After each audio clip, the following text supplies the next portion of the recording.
देवउठनी एकादशी की कथा। एक राजा था। उसके राज्य में प्रजा सुखी थी। एकादशी को कोई भी अन्न नहीं बेचता था। सभी फलाहार करते थे। एक बार भगवान ने राजा की परीक्षा लेनी चाहिए।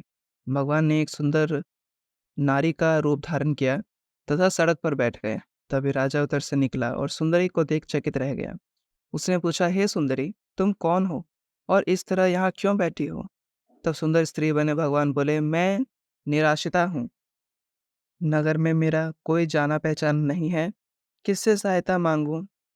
राजा उसके रूप पर मोहित हो गया था। वह बोला, तुम मेरे महल में चलकर मेरी रानी बनकर रहो। सुंदरी बोली, मैं तुम्हारी बात मानूंगी, पर तुम्हें राज्य का अधिकार मुझे सौंपना होगा। राज्य पर मेरा पूर्ण अधिकार होगा। मैं जो भी बनाऊंगी तुम्हें खाना होगा। राजा उसके ऊपर मोहित था, अतः उसने उसकी सभी शर्तें स्वीकार कर लीं। अगले दिन एकादशी थी।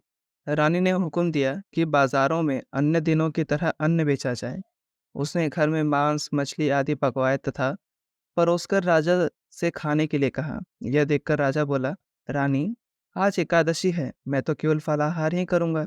तब रानी ने शर्त की याद दिलाई और बोली, या तो खाना खाओ, नहीं तो मैं बड़े राजकुमार का सिर काट लूंगी।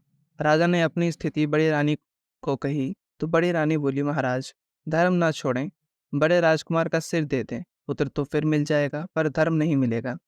इसी दौरान बड़ा राजकुमार खिलकर आ गया। माँ की आंखों में आंसू देखकर वह रोने का कारण पूछने लगा तो माँ ने उससे सारी परिस्थिति बता दी। तब वह बोला, मैं सिर देने के लिए तैयार हूँ। पिताजी के धर्म की रक्षा होगी, जरूर हो। राजा दुखी मन से राजकुमार का सिर देने को तैयार हुआ तो रानी के रूप से भगवान विष्णु ने प्रकट होकर असली बात बताई। राजन, तुम इस कठिन परीक्षा में सफल हुए। भगवान ने प्रसन्न मन से राजा से वर मांगने को कहा तो राजा बोला, आपका दिया सब है हमारे पास, हमारा उद्धार करें। उसी समय वहां एक विमान उतरा। राजा ने अपना राज्य पुत्र को सौंप दिया और विमान में बैठकर परम धाम को चला गया।